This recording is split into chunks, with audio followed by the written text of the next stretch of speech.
Welcome to Wrestling Ruined Our Marriage. Today we are going to do a review of the September 24th, 2021 Smackdown. I am Tanner. Here's Kemi. Hi, guys. And we have probably had earlier this week one of the best Raws that we've had.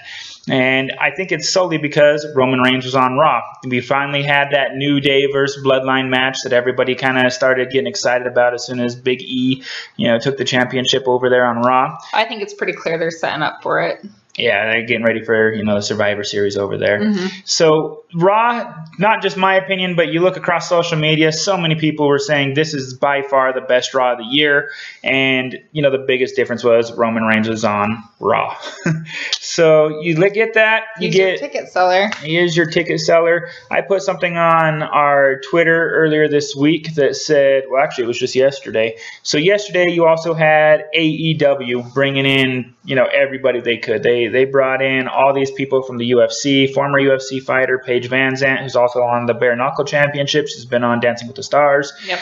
You have Jorge Masvidal, which, if you don't know who he is, you've been living under a rock. He did a lovely flying knee, kind of turned into a signature move to Chris Jericho. Yep. They're throwing the house at it, and they still can't figure out how to top Roman Reigns' numbers. Roman Reigns is still top dog in all of wrestling. Yeah, Roman Reigns is pretty amazing. So hands down. He jumps on to Raw. Raw has its, best show plus best numbers in almost the entire year. So now, SmackDown, which has been, the show that's been pulling everybody, and they're doing nothing wrong right now. Every direction that every segment they're setting up to me just about is dead on perfect, and it's getting you excited for the next setup. So we go over to SmackDown. And we start off with Becky Lynch going to the ring. She hops in and she starts talking about how she's setting the record. She was, away with a baby for less than a year, comes back and sets a record for a 26-second championship. Yep. She was saying, Bianca had time to prepare. This was going to be one of the biggest matches of her life. And Bianca dropped the ball, which then ensues Bianca to come down to the ring. Not to mention, Becky ruined her homecoming last week. And they got beef. Yeah, a little bit back and forth there. So Bianca comes to the ring.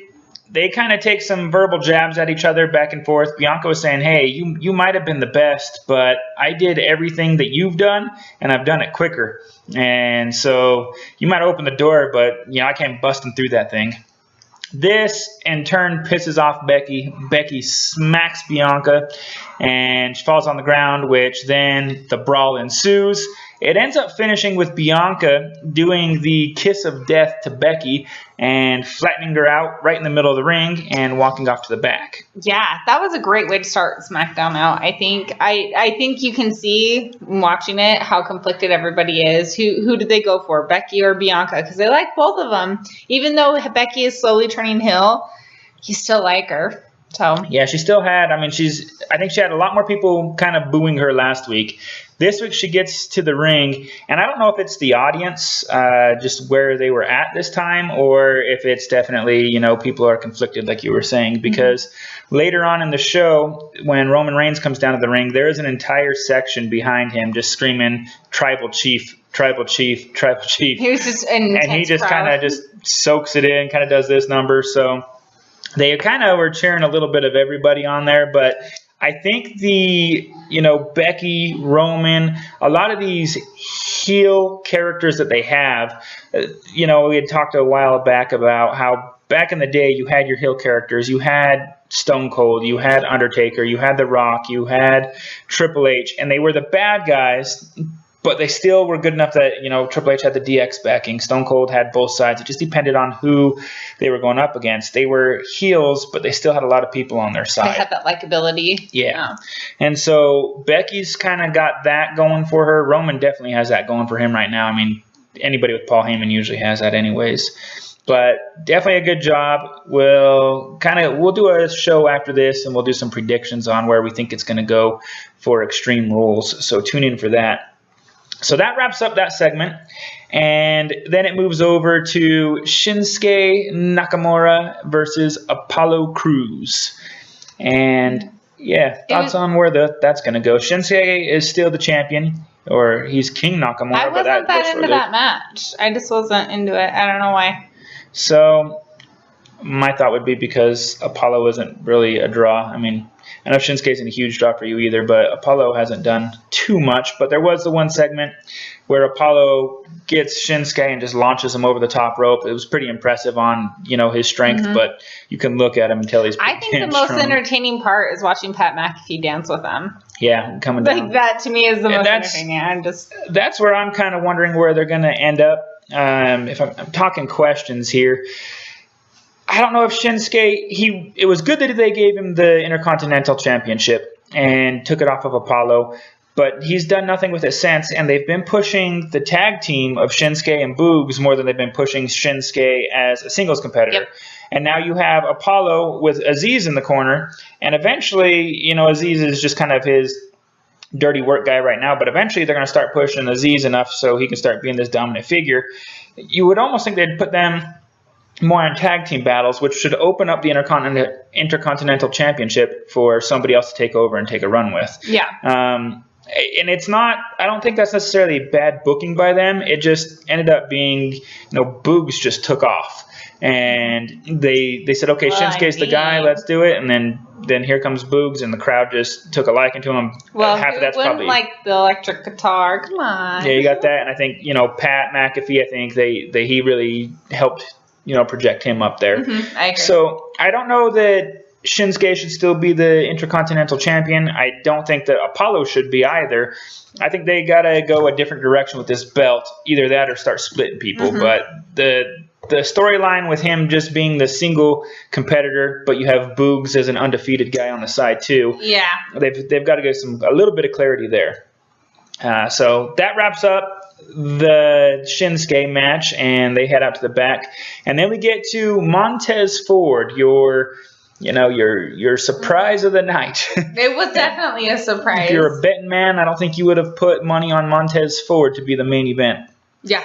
So Montez Ford's in the back, and he's saying, the entire bloodline's trash. The Usos aren't the Usos. They're just bloodline bitches. Well, and he's not wrong. They are. They kind of go over and do whatever they need to for Roman. I didn't hate this part, though. I like Montez Ford. I was kind of for it, and I think... Still kind of new for me. I liked it. You come out with their lovely Dixie cups or whatnot, but I didn't think he belonged in the ring with Roman. So here's your spoiler on there. You probably already know, but Montez calls out the Usos, says they're bloodline bitches, which pisses Roman Reigns off, and Roman Reigns says, okay, I'm going to show him. Paul, set up a match. I want Montez Ford tonight in the main event. So Paul goes and sets it up with Sonya Deville and whoever that other fella is. Adam Pearce. So he gets it set up. It's on. Roman versus Montez. And when I saw that, I was like, okay, something's got to be happening because you don't close out. Montez Ford does not sell tickets right now. Roman does. You don't put Montez Ford up there and then think that somebody's going to tune in. You're tuning in to see what happens next. That's true. He did hold his own. But I didn't hate it. Yeah. I liked that. I thought it was a good match. Yeah, we'll hit that up when we fly down there. But yeah, he holds his own in there fine.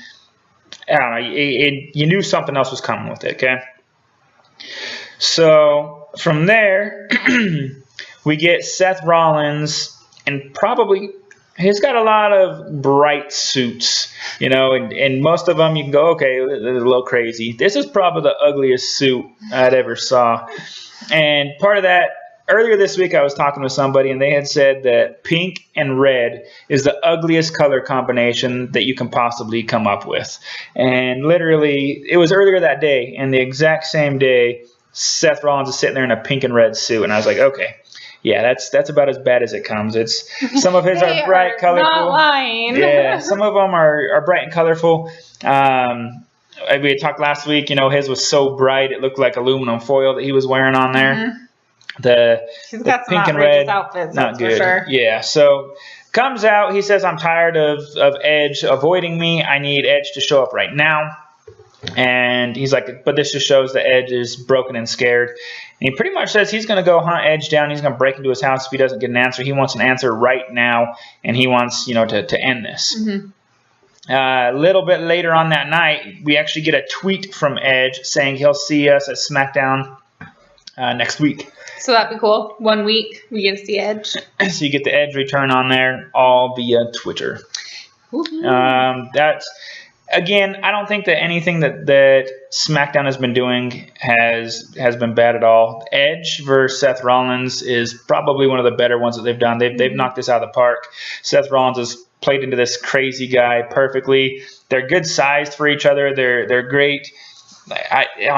Chemistry, but styles. Yeah. And so the way they've been booking this one and putting it together, it's been money for them. Yeah, they work really well together. Yeah, for sure. And so I think this is better than anything else that I've seen from Edge. I know they had the Randy Orton supposed greatest match of all time. I loved that. That was awesome. And then the second version of it as well. But as far as telling stories, I've been sucked into this one more than I was that storyline. I think this is just pure gold here. So you wrap up that one. Again, Edge is going to be there next week.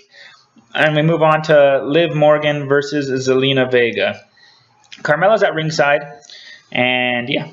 Yeah. We're ready. I like Liv Morgan. She came out and I think she got a pretty good pop from the crowd. They're still good. Yeah, everyone's behind Liv Morgan.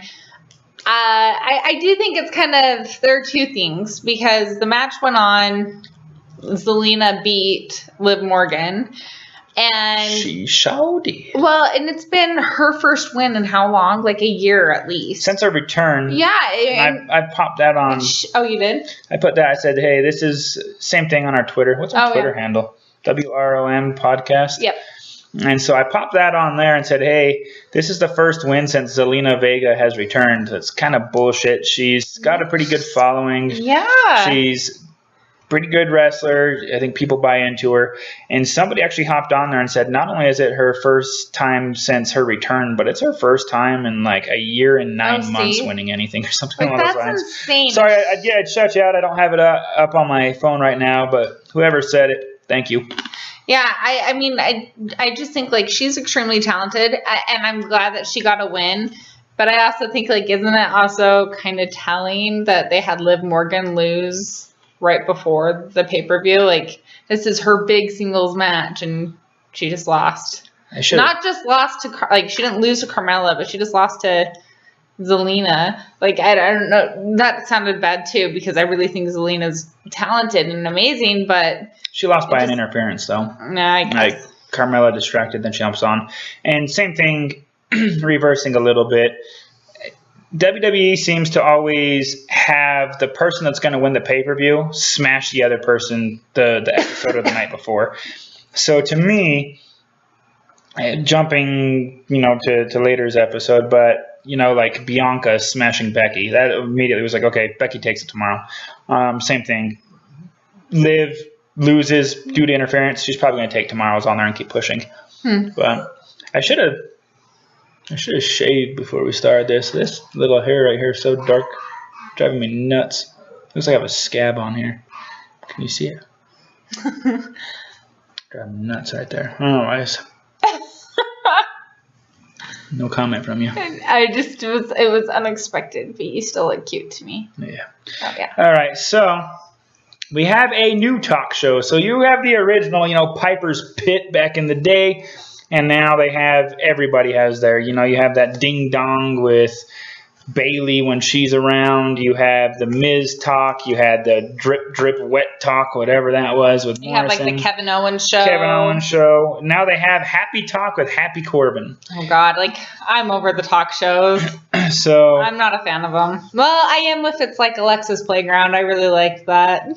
Well, she had her before Alexa's Playground. She had her little talk show too, where she like Moment of Bliss or whatever. Yeah. But I like that too because she was sassy. So. Yeah, so she's got her stuff going on. Anyways, Happy Talk with Happy Corbin. So Happy Corbin comes out, says, hey, this is my talk show where I'm going to have a very special guest, my first guest ever. This is going to be an ongoing deal. My first guest ever is the best person around. It's me, Happy Corbin. That's how I feel. It's me.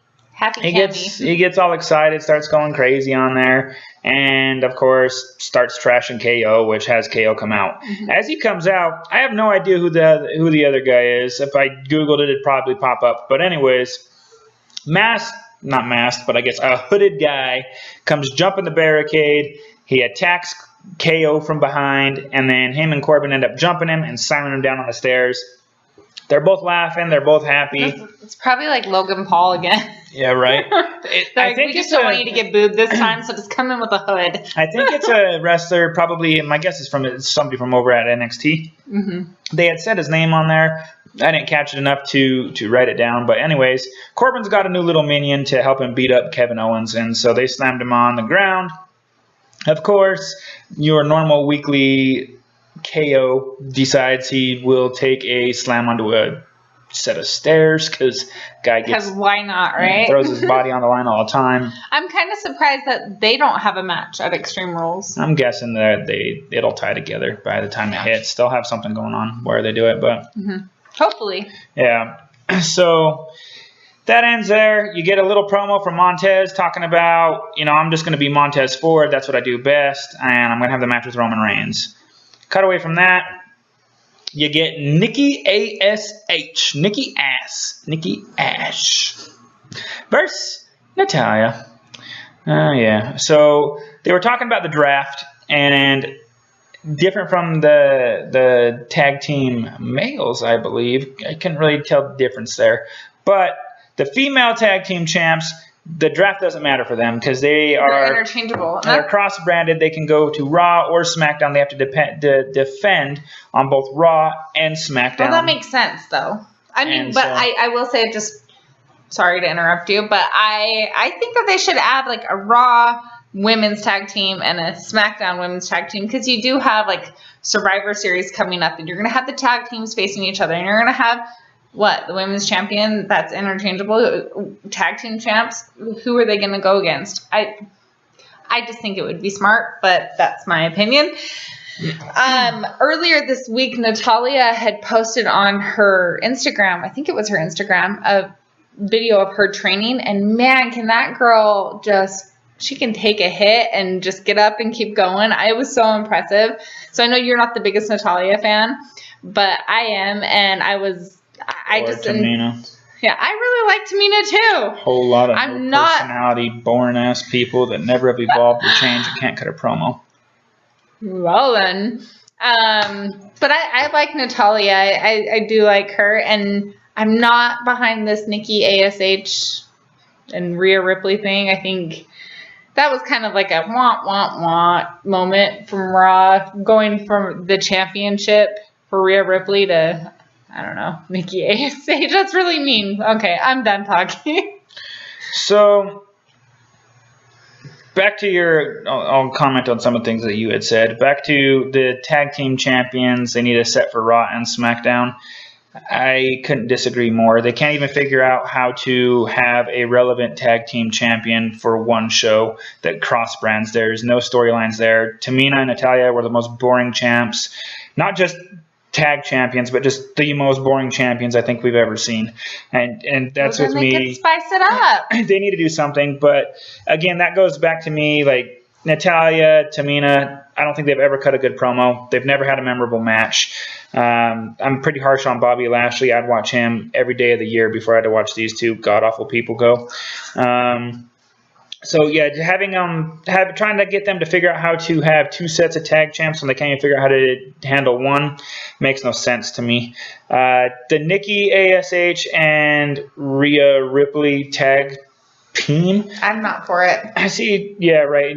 And they're trying to do like a female version of RK Bro. You have, day and night opposites. Mm-hmm. One's super excited, one that's not so excited. She's supposed to be this, brutality lady. Mm-hmm.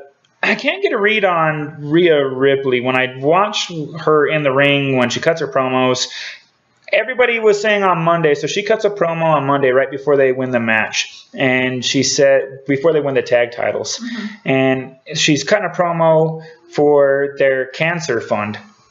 And it's for pediatric cancer. It's kind of along the lines with Connor's Cure. They have Nikki ASH and Rhea Ripley come out, and Nikki starts off the promo. Rhea goes in and starts talking about the promo, and to me, it was she forgot the entire line. She didn't realize that They were making money. She didn't realize that they had donations. She forgot the entire damn thing, and you could hear and see Nikki giving her lines. Now, I guess if I want to counter my same thought, during that, Rhea Ripley looked like she was kind of choked up. And so a lot of people are saying, well, she was just so honored to be the person to talk about this pediatric cancer, and it just had her so shooken that it was a real heart, sticking moment, I guess. I didn't get that same vibe. I don't know her background, so maybe she was. To me, she just completely dropped the ball. And maybe that's why she was crying. She was shook up. She was thinking, I fucked up, man. That was more toward what I was leaning on to. And then they finish it up and they say, okay, because of the pediatric cancer, we're not donating, but we're going to do this match for the kids. What the hell is the word I'm looking for? Like in honor of the kids? Yeah, but there's an actual word for it. So... Wow, we're really tired. Sorry, guys. No, I'm fine. But anyways, she basically says that we're going to do this match for the kids, which automatically shows you, hey, they're not going to let them lose if they're doing this match for kids that have died or have pediatric cancer. So they gave that away. After one of the worst botches on a promo I think I've seen, which I say that and then I can't remember the word I'm looking for 5 seconds ago. But after one of the worst botches on pediatric cancer, then they give them the title. Is that what you're thinking? Yeah, pretty much. So, anyways, they jump on there, and like I said, I think they're trying to go for a little bit of an RK Bro. But anyways, on the same thing, I couldn't figure out what the hell. If Rhea Ripley, she didn't look like she was excited. She didn't look like she was stoked to have the tag team champions. I almost, like you were saying, it's a step down from the feud she was having with Charlotte Flair, but they're still putting a title on her, still putting her the face of the show. And if you look what RK Bro's doing, they are the face of the show. Oh, yeah. So, anyways. But that's because I don't have any other, crazy storylines with... You will with Big E now. Well, yeah, now, but weeks ago, no. I don't know. I mean, I think... So, yeah. Rightly so. Anyway. Right. So, anyways... I think Nikki versus Natalya or not Nikki versus Natalya. I think Nikki and Rhea Ripley is probably one of the only teams that's going to get the women's tag team over right now. You might eventually have the Zelina and Carmella. I don't know how that's going to evolve. Do something with Zelina. Come on. Shotzi and Nox, I talked about on a previous episode. They're not ready yet. They come out with their tank. They can't even get their tank to shoot correctly half the time. It ends up going to the side. They had the match with Natalya and Tamina, and it was awful. There was a lot of just bad bumps and everything else on there. They have a lot of ways to go, and I don't know if they were spectacular before they came onto the main roster, and maybe it was just nerves. You're on the main roster. You're actually going up against the champs. What's it going to be? But in everything that I've seen of them so far, they're not championship material yet. They have a ways to go. Hopefully, they can get there. Anyway, so I think Nikki and Natalya are the only two that can really push for that, since somebody else is now Ruby Soho. I know. So Nikki ends up winning the match against Natalya. I think she ended up doing the small package roll-up.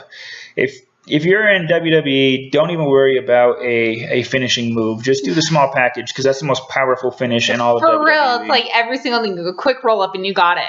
You can get hit with an RKO 3 times in a match, kick out every time, and get a small package, and bam, you got it. Isn't that insane? What's the point of even having a finisher? Yeah, so that finishes up. They get excited. They hold up their titles. Shotzi and Nox come out in their tank. Again, their intro's cool. The tank's cool. They just need work. They shoot their tank and then do like a come at us and bail. Come at us, bye. Yeah, pretty much. So I think they are the future of the women's tag division. They're the only people that have come out and been like a tag team as females on there. They came out as a team. They want to keep going as a team. So they're the only people that are there right now. So I think they are going to be the future. I just think they need to get some work in, which it doesn't help them. Yeah, I guess evolve when they're not having weekly matches. They have a drive your tank to the thing promo, and then hard to get them over. Hard to get that connection when they're never on. Right. So we'll see what happens. Again, I don't think it's a miss with Nikki and Ripley, because I don't know what other direction they could go right now. So I don't know how. At least it's a direction, right? Yeah, but Natalya and Tamina are just full misses to me. I think they both need to be retired. Yeah. I disagree. I like Natalya and Tamina. Next up is Dominic and Rey Mysterio. So we've kind of said for a little while, I think you're on board with the same thing. I think they're setting up for the ultimate heel turn where Dominic ends up turning on Rey. Yep. And that's going to be maybe Rey's last match is versus Dominic. I don't know. Mm-hmm. I've read a couple reports where Rey says that he does not want that to be his last match. Could you imagine having a match with your son at WrestleMania? I think it'd be pretty cool. But having a match with your son, but also that being like your retiring match. Your son retired you. I mean, as bad as it would be to like lose your son, it was your son that did it. That's kind of cool. Right. And so I think that's what they're heading for. I think Dom is eventually going to turn on Rey. That's going to be his heel turn. That's going to get his character up. He's putting on some good matches, and a lot of that, Sami Zayn's great, and so Sami Zayn can make him look better. Mm-hmm. And I've thought, like back in the day, you would have had somebody like, Triple H come in with Randy Orton and be like, hey, man, if Randy Orton's dad was still around, be like, hey, I'm your guy, I'm going to teach you. He would eventually turn. They'd be able to do something along those lines. Yeah. I didn't know who would be able to do it. So they go back and forth. Rey's like, hey, I got to leave. You're getting too frustrated. I'm going to give you some space, Dominic. He bounces out. Sami Zayn comes in and says, hey, I'm not here to fight you. He says, I want to let you know that every week you're getting better, but I do think your dad's in the way. Maybe you need to listen to a little bit less what he says and go more on your own. So maybe Sami Zayn is now that bad influence that's going to pull Dominic away. And always got to be somebody. Yeah, and so I think this is going to be turning into something pretty good. Mm-hmm. I think it's going to turn into a Dominic full heel turn. I don't know that. And this isn't a shot at Dominic, but I don't know that Dominic can ever hit Rey's level. And again, not a shot at Dominic. Rey's one of the best people to ever step in the ring. How many people his size could be, WWE champion, can put on the matches? He's amazing. Going back to like several WrestleManias when, and I say younger, but just, a few years back, a lot of the times he was, they used to call HBK showstopper on WrestleMania, mm-hmm. Mr. WrestleMania, stuff like that. Rey was pretty close behind him for me on pay-per-views. The guy would pull out some of the craziest moves you'd mm-hmm. ever seen. He'd put on some crazy, crazy matches. He would make you believe that he actually had a chance. He's one in a million type of guy. I agree. So I said in our very first podcast, it was that Eddie Guerrero and Rey Mysterio feud that was going on when I really started like paying attention, and I really just loved Rey Mysterio. I loved Eddie Guerrero too, but Rey Mysterio was just astounding to watch. Right. So we'll see where that goes. We can see something pending. We'll see if we end up hitting that one on the head or not, or if we're straight misses. Next up, again, they're doing pretty good. You have something brewing between Naomi and Sonya Deville. I think I said this a couple of podcasts ago. I think that this is Sonya Deville's way of coming back into the ring, and because she hasn't been in the ring since her match with Mandy Rose. Why does she need a way, though? Like, she came back. I don't know why she ever came back as... This is her storyline to get her back. I don't know. That's what I think it is. I'm not saying you're wrong. I'm just saying she left. She didn't leave by injury. She left on there. She had the personal stuff at home, guy breaking mm-hmm. her house, etc. It sounded like she was going to be walking away for a little bit there anyways. Mm-hmm. It didn't sound like it was from injury. I could be missing the story there. But she comes back. I don't know. She's played this role good. She's, making the matches. She's in that management role. Mm-hmm. And her suits are awesome, by the way. Yeah. I had a note in here that she was looking fly in a tie on SmackDown. Yeah. But I don't know why she stepped away from the ring. There was a few things that I've seen, just scrolling through social media, saying that she wants to get back to it. I don't know if obviously it'd be a good storyline. They're creating a good storyline mm-hmm. here, but I don't know if there needed to be this pull for it. I didn't know why she was out. Anyways. I'm for it. Naomi comes out. I love Naomi too. Yeah, so Naomi comes out. Apparently I love everybody. Yeah, right.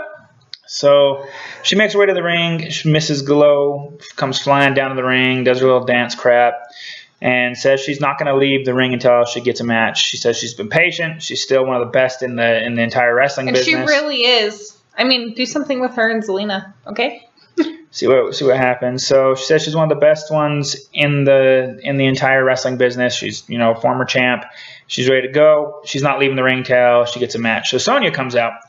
Up to this point, Sonya's been pretty, I would say, fair, pretty strict, but fair on a lot of the way she handles things. It looked like they were going to kind of take off at one point with Sonya and Charlotte, kind of Sonya playing favoritism to Charlotte when she came back, and then they kind of squashed that real quick.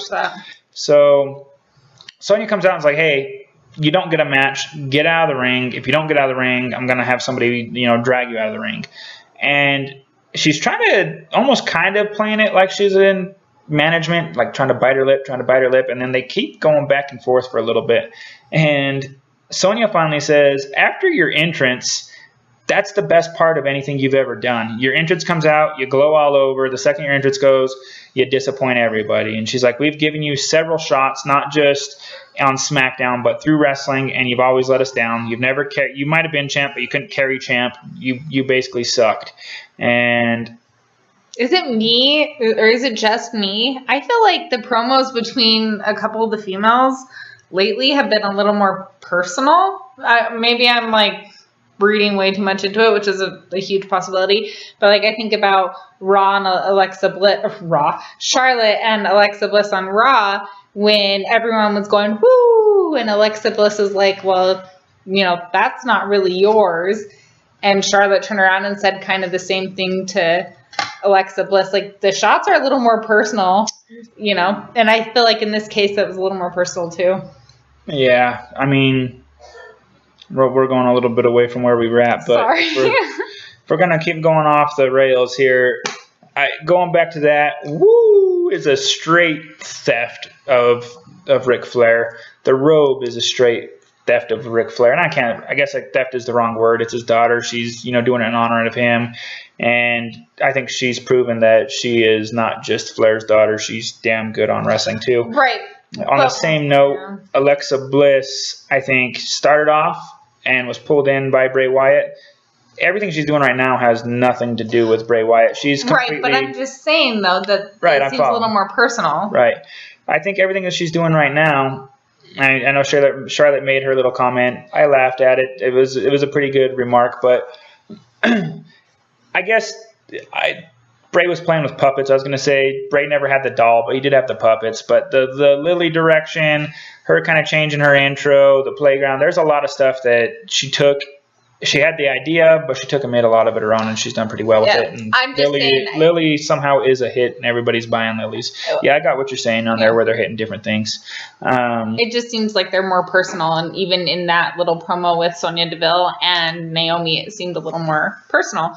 Or they're just getting really good at acting, and I'm just so gullible I believe it. So I don't know. I mean, personal, yeah, maybe it's just fact, and the fact that you said that just kind of proves that you thought that Naomi was always disappointing as well, which we both do, because literally she comes out with her glow, and again, then what? Nothing. A whole lot of nothing. I think maybe you like some of these people a lot more than me because you watch that Total Divas trash. I do. But I can't get into any of these people. So. It has tainted me, and I like The Miz way more now, too, because I watched that Mr. and Mrs., okay?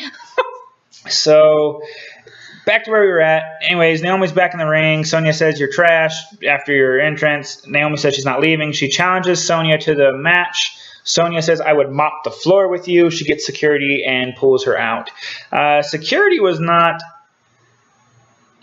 didn't do their job too well. I'm not just they went to the ring. They told Naomi to get out. They walked her out and everything. There's one point where security, both the guys, there's two guards, okay? And they're both walking her up. And right about the time they're getting to Sonya, who is the antagonist in the deal, right about the time they're getting over to her, there's about 10 feet between first security guard, Naomi, and second security guard. And Naomi's walking toward her, and you can see Sonya clearly being like, hey, guys, get closer to her. And she even tells the security, like, hey, grab her and walk her out.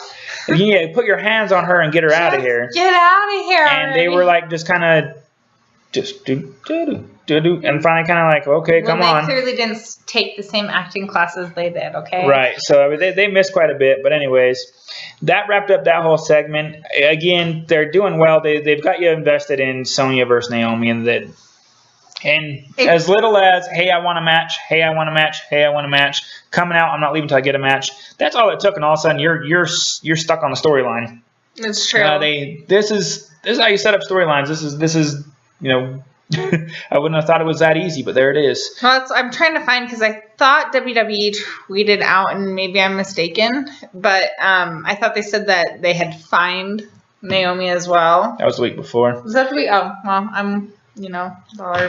They mentioned that when she was a day late and $1 short. Yeah, they mentioned that when she was walking down the ring. When she came out and said, hey, last week when she was talking with Sonya, they said that she had been fined an undisclosed amount. Gotcha. She came out and said that, I was fined, but I'm still not leaving. I don't even care about that money or whatever. So, yeah, they said that she was fined for basically, not listening to Sonya. I mean, I think they have an opportunity there. Sorry, I know I keep going off tangent, and I'll wrap it up quick. But, I wonder if this will be, I see a really good opportunity for them to put her into the bloodline thing and have some good feuds there, too. I don't want her in the bloodline. Okay, well. I know you have said that a couple times, and I have zero interest. I don't know why you would ever bring her into the bloodline. The bloodline's doing just fine without her. They don't need her. It's not going to help boost her at all. I think it would boost her. I don't think it will. A lot of people were kind of drawing that conclusion when she started coming back, that because she's married to one of the Usos, that she needs to be in there. Keep her out of there. Keep the bloodline as vicious as it is right now. I think putting her in there would really just put a damper on everything the bloodline's doing. I don't like that idea at all. But I don't know that they need. I don't know that they need that yet either.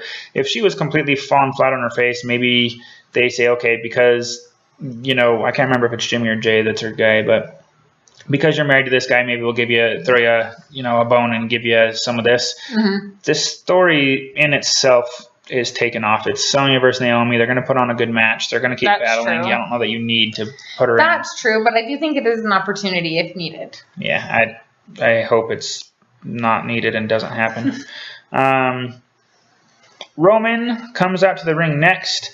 As he's walking to the ring, he's walking out there. He's got, obviously, the Usos in tow, Paul Heyman shortly behind them. And the Usos run into Alpha Academy. They just have a stare down backstage as Roman's walking out. So that's things to come, I guess. It was just kind of a quick, real run in, stare, bail. Yep. Roman's to the ring, heads to the ring, and his music is probably one of the best musics coming in. They've done a really good job with it. We've talked a little bit about that before. Mm-hmm. When his music hits, I instantly just think, oh shit, here we go. It's on. And when music and a character can get you excited about that, we're like, all right, here we go. Now the show's starting. Let's go. That's a good setup. And he comes out. You got Paul Heyman there. You got the Usos usually behind him. And just the presence of his character, the presence of him right now is enough to get you going like, hell yeah, he's doing something right. So Roman comes out. Everybody says decent match. All right, whatever. Roman beats Ford. So the biggest thing on that, and probably I don't know, do you want to talk a little bit about that before I hit the announce table? No, you go ahead. Talk about the match a little bit. So you got Roman and Ford, and then I'll hit the table. I feel like you were all excited about it earlier. So. Yeah, well, I guess in my head, I know you were like, well, it's kind of weird and random. I say it's Ford. I think it was a good thing for him to go out there and face a champion. It kind of showed his durability. I don't know if that's the word to use, but potential. Potential. That's what I was looking for. He can hold his own in singles or with a tag match, with a partner. So I thought it was a really good opportunity to kind of push somebody who hasn't really been pushed. So I thought that was really good, and I think he's talented. So I enjoyed it. I didn't think it was a bad match. They never would have set up for you to believe that he was going to win. But no, I didn't think he was going to win, but I thought it was really good for people to see that he can hold his own in a singles match. Right. So they never set it up for you to believe he was going to win, but during that match, could you see anything where you actually would think in the future if they put him on singles, he would be able to? I think so. Make you feel he was going to win. Yeah, I think if they build it up in the correct way, I think you could see, whatever. And we'll just have to agree to disagree. I'm going to bounce on this here in a second, too, because the end of the night, Usos start coming out because, Roman beats up Montez. They finish the match, and I got to get the table thing out of the way because this is going to take me too far. So, best part of the night for me, out of everything, you have a lot of good points and a lot of good matches. There's a part where Roman's stunned, right? He's on the outside. He walks by the announce table. Montez Ford clearly is supposed to jump on the announce table, run across it, jump off, and hit Roman. He jumps on the announce table, and the announce table collapses right underneath him. His feet hit it, and the whole thing just smashed to the ground. And this is where I think Montez, for one, it shows the quality of I can't think of what I need, but the quality of wrestler that Roman Reigns is, and the wherewithal where he can look back and be like, okay, let me save this. And also, for me, the saving part of Montez Ford saying, okay, I have good wherewithal too. I know how to do this as well. Mm-hmm. So the table collapses. Everybody's looking at it like, oh, shit. Thank God that Montez didn't land funny and blow his knee out on that, because it was a high potential for that to happen. And he is able to land on his feet. And Roman just keeps walking and positions himself right in front of the stair set so he can do the exact same move. He, being Montez Ford, can jump off the stairs and hit him with it instead of the announce table. And he does and hits him. Great save by both wrestlers. I know there's several, probably saves like that you don't even know happen in the ring. But it just shows, the maturity of both guys just being able to go, okay, that happened. Carry on. Here we go. Mm-hmm. So table collapses. Montez jumps off the stairs, hits Roman, throws him in the ring. Michael Cole and Pat McAfee are both kind of shocked, and then Pat McAfee comes out and goes, it probably collapsed because my fat ass was dancing on it earlier, the Shinsuke song. And Michael Cole just laughs and says, yeah, it's probably what ended up happening. It's probably my fat ass. Again, I love Pat McAfee. If you've listened to our show, we're probably one of the biggest fans of Pat McAfee. I think he's one of the best things on SmackDown. You got a lot going. I love Roman Reigns. Pat McAfee, I didn't like him at first. It took a minute for him to grow on me. That guy is gold in so many different ways right now. Yeah. I love his announcing. He looks like he's having a blast at his job every day. Oh. You follow him online. You follow his Twitter. He's funny as hell. Plus, don't forget he's former NFL kicker. You put up some stuff of him on Twitter, and you have him cracking the people running the ball back. I mean, he's great. Mm-hmm. He'd be entertaining to be around anywhere. So that was my highlight and my comedy of the entire night. It was fantastic. So let's go back to where we were.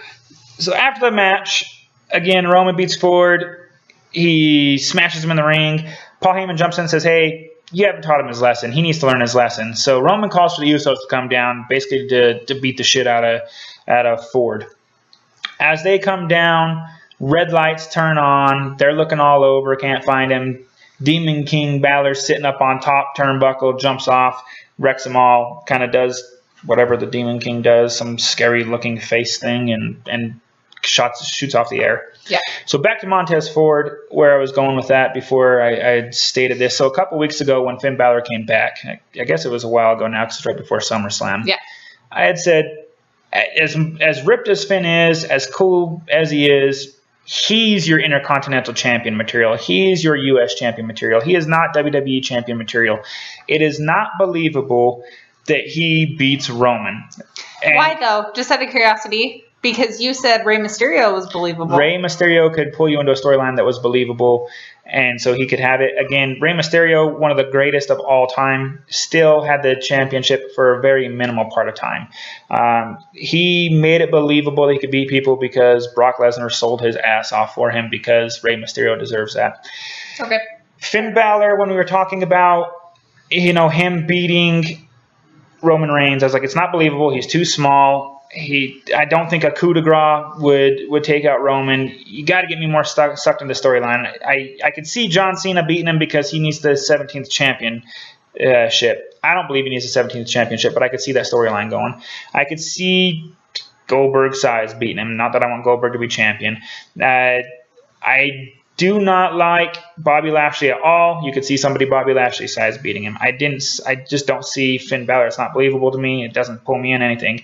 But we did say on that podcast earlier that maybe the Demon King can come out, pull out some tricky shit, and make you believe Demon King can take out Roman Reigns. Mm-hmm. Now that Demon King is here, I still don't believe it's a good enough character to take out Roman Reigns. For one, I'm probably looking too realistic in this. Balor's not championship material to me. He is not the face of WWE.